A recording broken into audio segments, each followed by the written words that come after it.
Yo, what's going on? Mike from Mike Talk Sports. Anthony Richardson sprained his AC joint in the 23-16 victory over the Tennessee Titans, and he's expected to miss about a month of football. No worries for the Colts, as Gardner Minshew came into the game, looked phenomenal, consistently extended drives in order to win the game, and he ultimately went 11 for 14 for 155 yards. So in today's video, we are going to be breaking down the Colts situation with Gardner Minshew in order to determine, can Gardner Minshew step up and win some games for the Colts? Gardner Minshew has a long history of not only being one of the best backup quarterbacks in the NFL, but being a bona fide overachiever, a guy who consistently plays better than anyone expects him to play. He was drafted in the 6th round of the 2019 draft, and he was thrusted into the starting role almost immediately in Jacksonville, and went 6-6 with a pretty poor roster and a pretty poor coaching staff as well. He finished the season with 302,071 yards, 21 touchdowns, and 6 interceptions, a very impressive year for Gardner Minshew. Going into his sophomore season, it was expected that he would get an opportunity to be the quarterback of the future for the Jaguars, but of course this was not the case.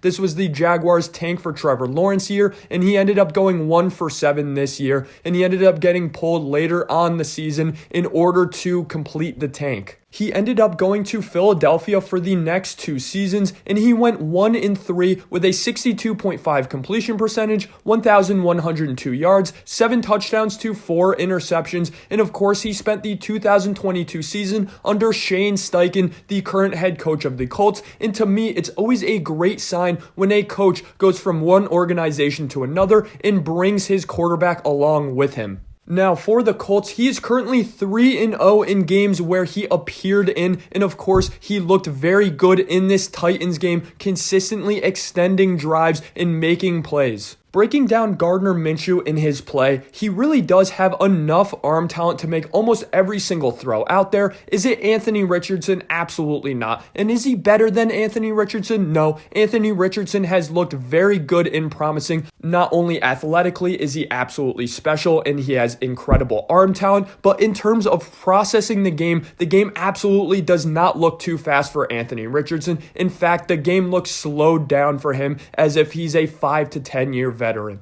But with Gardner Minshew, he certainly is one of the best backups in the league. He has very good timing and anticipation behind his throws. He has a solid enough pre- and post-snap processor, and he's always trying to extend the play. Now, that does come with some downsides, as he does not like to eat a play, throw the ball away, or take a sack. He's always trying to move within the pocket or move outside of the pocket in order to buy his offense another second of time. And some of these Colts receivers, including Josh Downs and Michael Pittman, are really good off script, which definitely plays to Gardner Minshew's skill set. He also has very solid accuracy and ball placement, which has consistently been on display thus far for the Colts. And of course, Gardner Minshew has that Minshew magic moxie to him, and he has a bit of that it factor, and it seems as though the team really does believe they can win football games under Gardner Minshew. It really is that pocket presence and the maneuverability within the pocket that makes Gardner Minshew such an interesting guy with that it factor. He is one of those quarterbacks that puts a significant amount of trust behind his receivers. He always believes his receivers will get to the specific spot in which he will throw it. And again, that does come with some downside, and I wouldn't be surprised to see a few interceptions in some of these games like he did with the Eagles last season. Gardner Minshew also does have that special ability to consistently throw off platform, and he does have a number of arm angles he can go to in his tool belt. Assuming Anthony Richardson misses the next 4 games, Gardner Minshew in his first game is going to be playing the revenge game up against the Jacksonville Jaguars.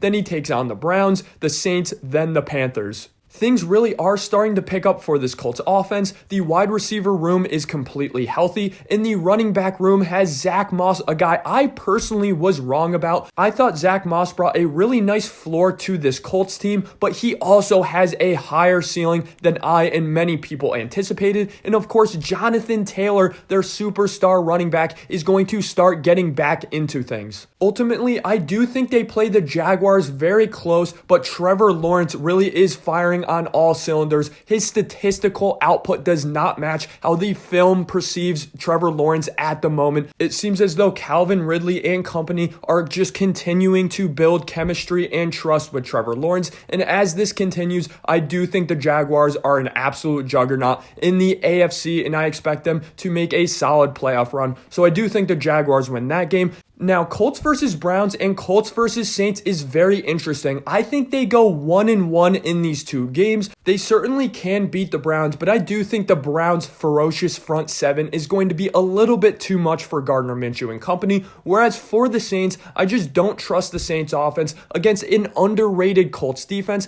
and I think the Colts can muster up enough points to beat this low-scoring Saints offense. Now, with the Panthers game, I absolutely do think they win this game as well. This team is completely dysfunctional at the moment, and Frank Reich looks like a very bad head coach at the moment. And of course, this is a bit of a revenge game for the Colts and Jim Irsay, as Jim Irsay in this organization looked to justify why they made that interesting move with Frank Reich last season. So overall, I think they go 2-2 with Gardner Minshew, which puts them in a perfect position once Anthony Richardson comes back from injury. All you can ask for from your backup quarterback is to play 500 football while your starter is out. Thanks for watching today's video of Mike Talk Sports. Let me know in the comment section below, do you agree with my take that Gardner Minshew is one of the best backup quarterbacks in the National Football League and that they will go 2-2 in 4 games without Anthony Richardson? If you enjoyed today's video, I really appreciate it, guys. Smack that like and hit subscribe.